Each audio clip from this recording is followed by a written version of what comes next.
Di awal pertemuan sudah ada saya sampaikan bahwa hukum berkurban itu adalah sunnat muakkad. Sunnat artinya tidak wajib, walaisa biwajibin alaikum, kata Nabi dalam hadis, itu menjadi landasan kita. Kemudian muakkad artinya kesunnatan kurban itu kuatkan, sangat-sangat diperintahkan dan dianjurkan, sampai-sampai orang yang mampu berkurban tapi dia tidak mau berkurban walaupun hukumnya sunnat muakkad, maka Nabi kita menyatakan fala yaqrabanna musallana.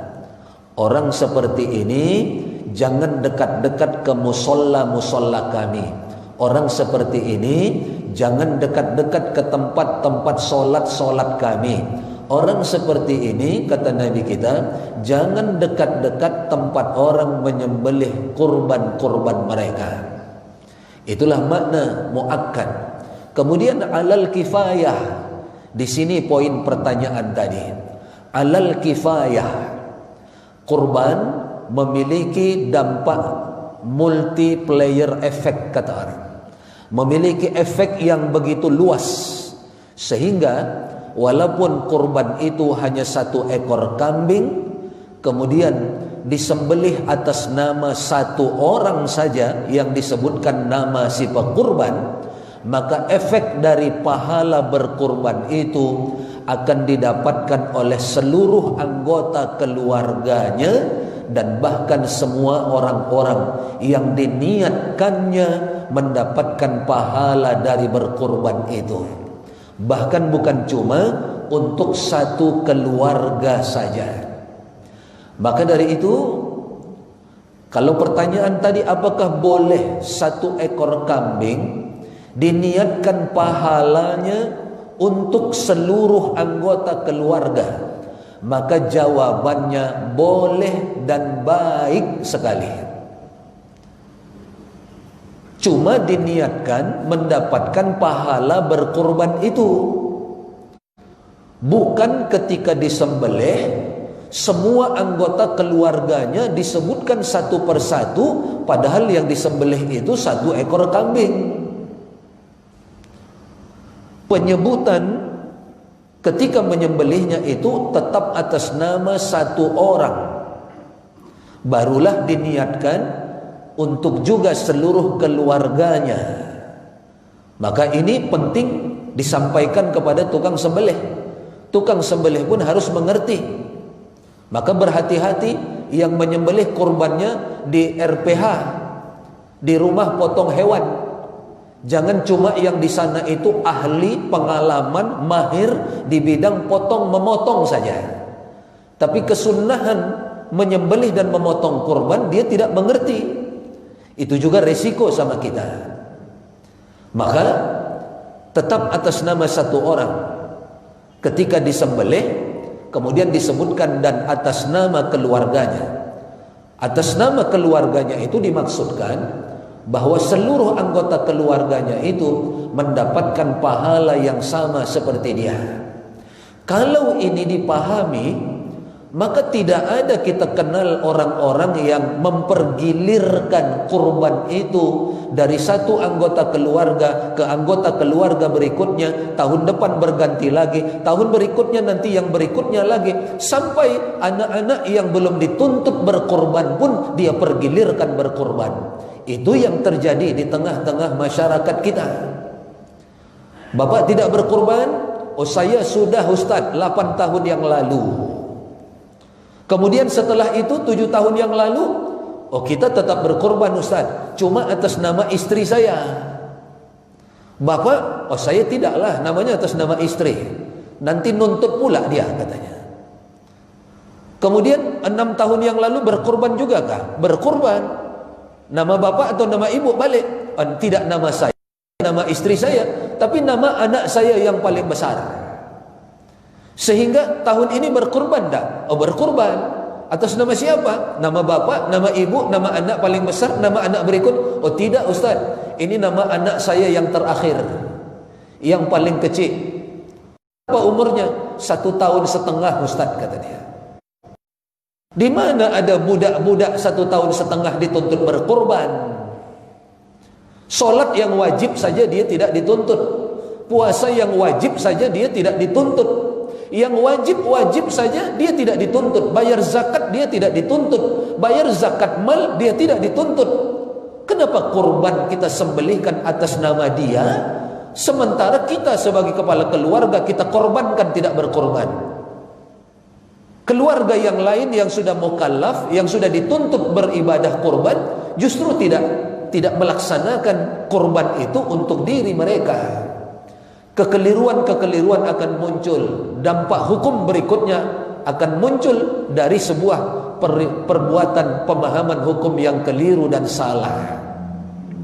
Maka dari itu Bapak dan Ibu yang dirahmati oleh Allah, saya istri tidak pernah menuntut, anak-anak tidak pernah menuntut, walaupun setiap tahun itu atas nama saya. Kenapa? Mereka sudah dikasih pemahaman. Kalau atas nama suami, atas nama ayah, atas nama kepala keluarga, maka istri akan mendapatkan pahala yang sama. Anak-anak dan semua anggota keluarga itu akan mendapatkan pahala yang sama. Kalau suami nanti dapat kendaraan di akhirat, istri pun akan mendapatkan kendaraan juga di akhirat. Maka jangan ada istri yang berkata kepada suami, enak ya kau bang ya, katanya. Kau terus setiap tahun. Nanti di sana kau yang naik Pajero, aku kau tinggalkan pulang, katanya. Ternyata pengalaman di dunia dibawa juga ke akhirat. Kalau sudah kaya ditinggalkan, katanya. Nah, ini pemahaman yang keliru. Nah, maka dari itu kita jawab tadi, apakah boleh berkorban 1 ekor kambing, diniatkan pahalanya untuk seluruh keluarga? Boleh dan baik, itu jawabannya. Boleh dan baik, dan itulah tuntunan hukumnya, alal kifayah. Cuma itu tadi kita ingatkan dalam penyebutan, dalam doa ketika menyembelih, cukup atas nama 1 orang kepala keluarga, ayah, suami. Maka kalau ada istri berkorban dengan meninggalkan suaminya, itu sama dengan istrinya sudah kepingin jadi janda.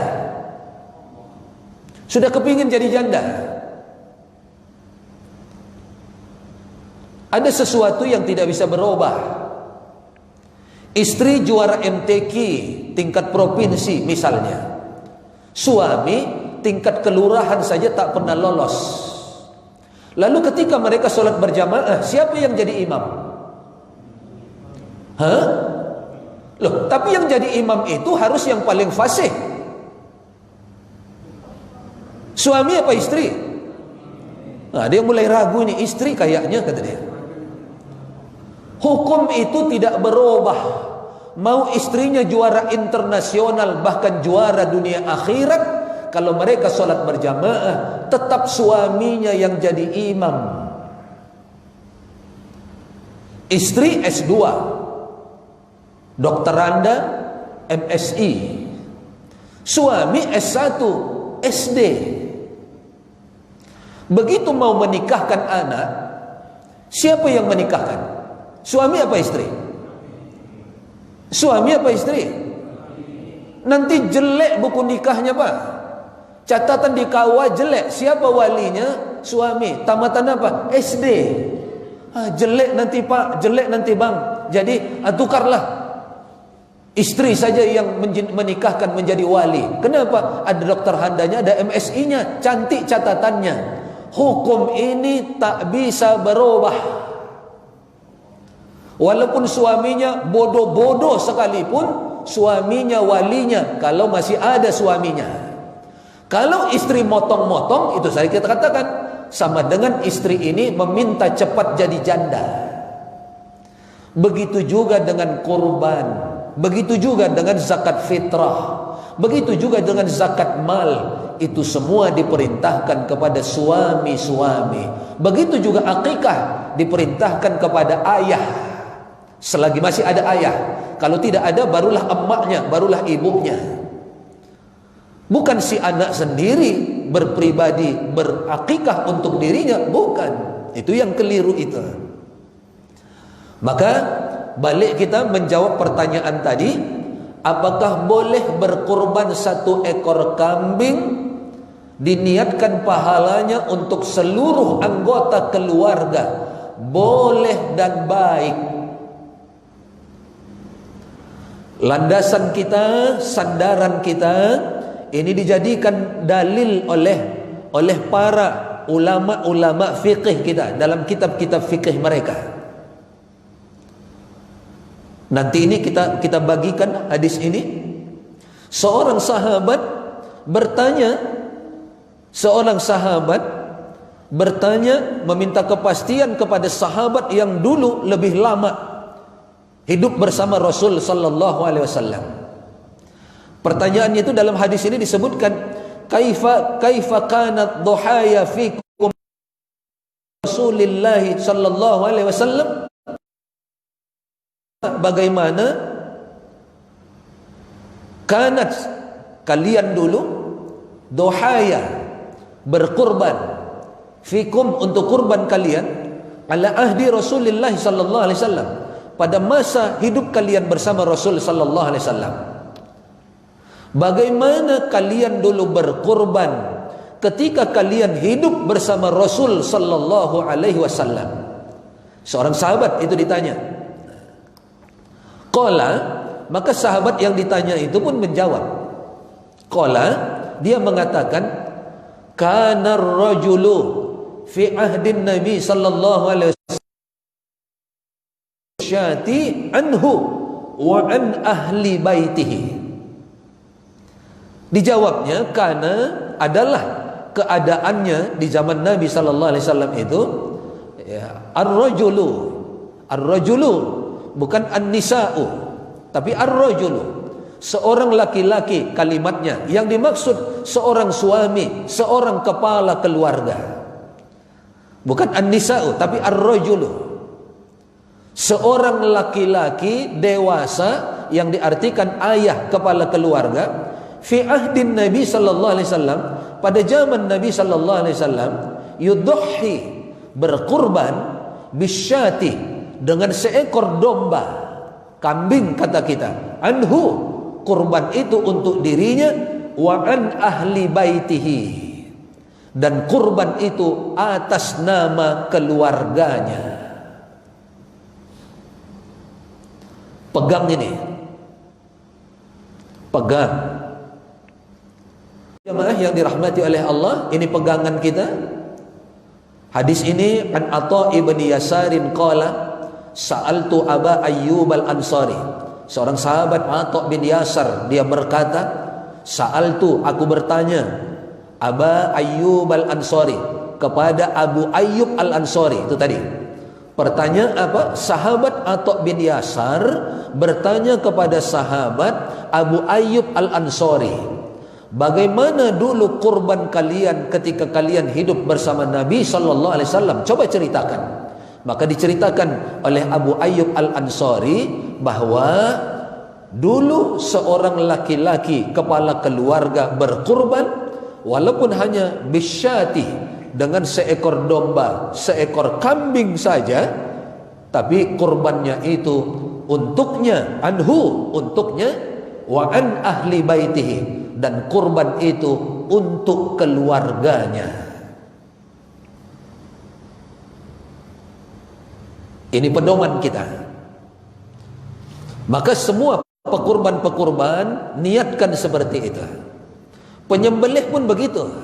Penyembelih pun ketika menyembelihnya, mendoakannya, ucapkan itu, Allahumma taqabbal Abdurrahman wa ahli baitihi wa an, siapa lagi di antara kita, wa an fulan bin fulan wa ahli baitihi, wa an fulan bin fulan wa ahli baitihi. Kalau perempuan masuk dalam kongsi 7 itu, wa an fulanah binti fulan wa an ahli baitihi, kalau dia memang sudah janda.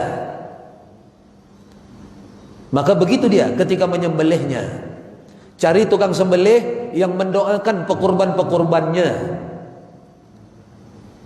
Cari penyembelih yang begitu. Itu saya katakan tadi, Bisa jadi kalau ketemu di rumah potong hewan tukang sembelih yang mengerti, silakan. Dia bukan cuma ahli memotong, bukan cuma ahli menguliti, tapi dia juga mengerti dan ahli dalam syariat memotong kurban. Karena menyembelih kurban tidak seperti menyembelih hewan sekedar untuk halal, seperti yang dilakukan tukang potong itu sehari-hari. Kalau sehari-hari bolehlah cuma baca bismillahirrahmanirrahim, Allahu akbar, Allahu akbar, Allahu akbar, lalu disembelih, halal. Tapi karena ini kurban, bukan sembelihan biasa, maka ada tambahan amalan di sana. Satu di antaranya itulah dia dengan doa. Doakan si pekurban. Maka pekurban yang mau ikut ke rumah potong hewan, silahkan. Saksikan, itu sunnat yang kedua kalau mau. Tapi kalau tidak mau, tidak masalah.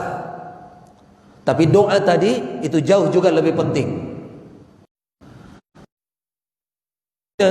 Dalilnya, dasarnya bahwa ketika menyembelih itu, tukang kurban, penyembelih kurban itu harus mendoakan si pekurban. Yang disebut tadi satu orang saja kalau satu ekor kambing. Tapi sebutkan itu juga, niatkan untuk seluruh keluarganya, pahalanya. Maka dari itu Bapak dan Ibu jamaah yang dirahmati oleh Allah Subhanahu wa taala,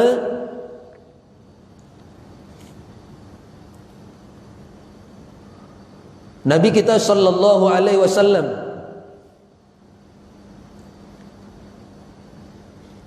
diriwayatkan dalam hadis bahwa ketika beliau menyembelih kurbannya, ketika Rasulullah itu menyembelih kurban,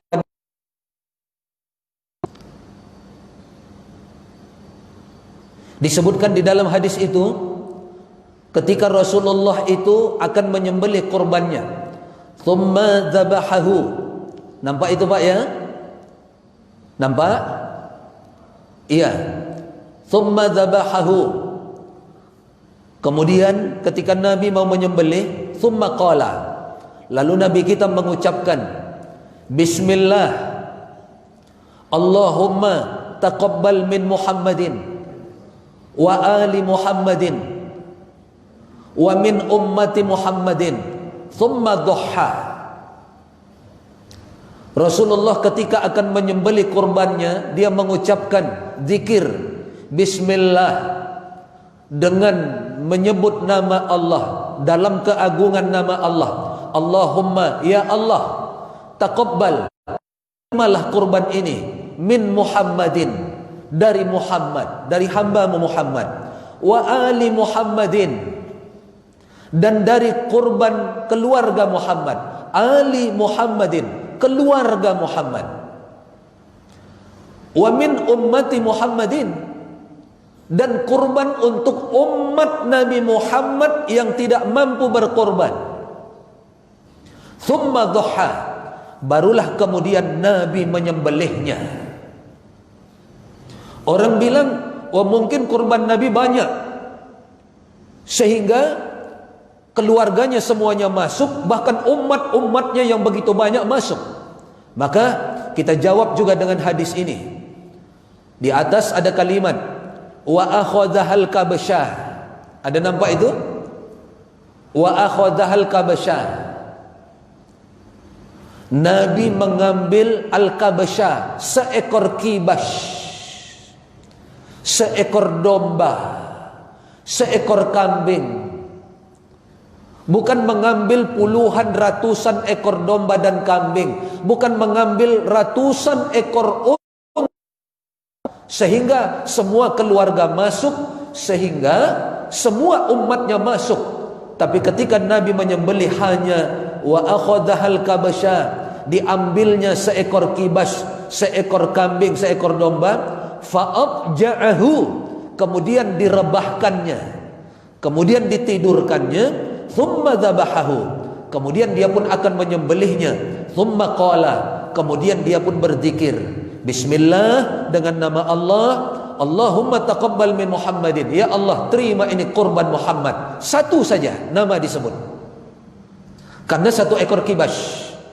Tapi wa ali Muhammadin, pahalanya semua itu alal kifayah, multiplier effect, berdampak luas untuk seluruh keluarga, bahkan wa min ummati Muhammadin, untuk semua umat Nabi Muhammad yang ketika itu tidak mampu berkorban. Thumma dhuha, sesudah berdoa itu barulah Nabi kita sallallahu alaihi wasallam menyembelih kurbannya. Jelas sama kita sudah. Maka tadi malam sehabis taklim ada jamaah yang datangin saya ba'da isya. Ustaz, selama ini saya seperti itu, berarti rugilah saya. Saya katakan, iya, Bapak rugi. Karena ini saya katakan itu kurban saya, kurban saya, kurban saya. Tak pernah sedikit pun ada ruang tempat di dalam niat saya itu untuk keluarga saya. Tapi insya Allah tahun ini saya akan melakukan yang seperti ini supaya keluarga saya itu mendapatkannya. Nah, kemudian Bapak dan Ibu jamaah yang dirahmati oleh Allah Subhanahu wa taala, ini jangan diabaikan. Dari kalimat wa min ummati Muhammadin, ini bukan keluarga. Kalau keluarga tadi sudah jelas wa ali Muhammadin. Wa min ummati Muhammadin ini bukan keluarga. Artinya apa? Boleh dan baik. Nanti ada yang tidak boleh dan tidak baik. Tapi boleh dan baik jika seseorang ketika menyembelih kurbannya tidak hanya meniatkan untuk keluarganya, tapi pembantu tukang cuci di rumahnya, pembantu tukang masak di rumahnya, tukang bersihkan rumah, pembantu tukang jaga kebun bersihkan halamannya, pembantu yang selama ini membawa dia kemana-mana sebagai sopir dan drivernya. Bila perlu, kalau dia pemimpin sebuah perusahaan, semua karyawannya, Nabi bukan karyawan, ummati Muhammadin, lebih banyak dari sekedar jumlah karyawan. Umatnya dimasukkannya dalam kurbannya, padahal wa akhadhal kabasyah, cuma 1 ekor kibas yang dia ambil ketika itu.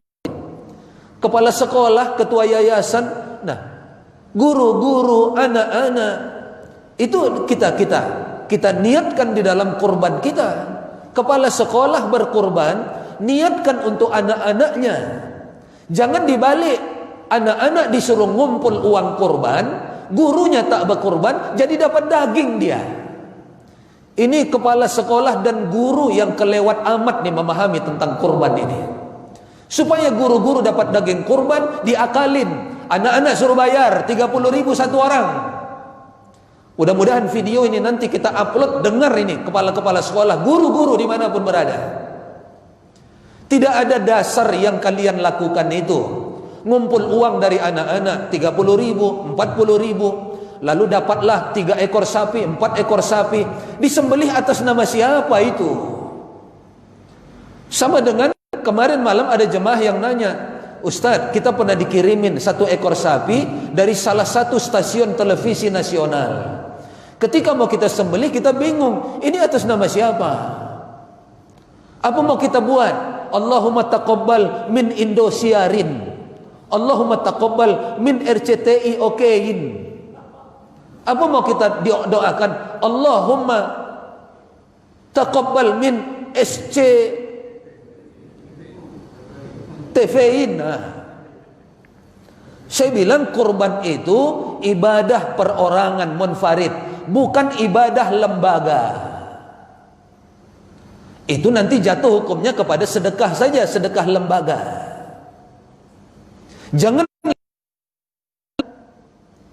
Jangan organisasinya, tapi si ketua itulah, ini kurban dia. Oh, saya sudah banyak Ustadz, kurban itu maksimalnya tidak ada, tidak terbatas. Minimalnya yang ada, minimal 1 ekor kambing, maksimal tidak terbatas. Mau 10 ekor sapi untuk 1 orang, baik, lebih utama. Mau 100 orang itu juga baik dan utama, tidak ada masalah. Mau 1000 ekor satu orang, baik dan utama, jika memang kemampuannya seperti itu. Ada jamaah yang nanya, Ustaz, saya kepala keluarga sudah berkorban, tapi di rumah saya itu anak saya juga tinggal di rumah saya. Dia sudah berkeluarga dan bekerja. Saya bilang, ada hasilnya? Ada. Cukupkah dia untuk berkorban? Cukup. Boleh dia berkorban lagi. Loh, tapi saya udah, dia dapat pahala. Kan aturan dapat pahalanya 1, kan jadi 2. Bila perlu ada anak satu lagi udah bekerja di rumah kita juga, mampu juga dia, jadi 3, lebih baik. Kalau di walaupun tadi 1 kurban bisa untuk seluruh keluarga, kalau keluarga itu menyembelih 10 ekor, kan 10 yang didapat oleh seluruh keluarga itu. Jauh lebih baik. Maka jangan diakal-akalin. Anak-anak disuruh ngumpul uang kurban. Itu ngajari anak-anak bodoh namanya. Sama kayak yang sekarang ini kan, berseliweran kebodohan-kebodohan berkurban. Kurban dibikin arisan. Arisan kurban itu salah besar. Ingat nih, yang nonton ini. Tabungan kurban boleh. Tabungan kurban iya. Setahun sekali dia nabung setiap bulan 300.000, 300.000, 300.000. 11 bulan setahun cukup sah kurbannya. Tapi kalau model arisan, jangan 35 orang bikin arisan. Tahun ini kena 7 orang.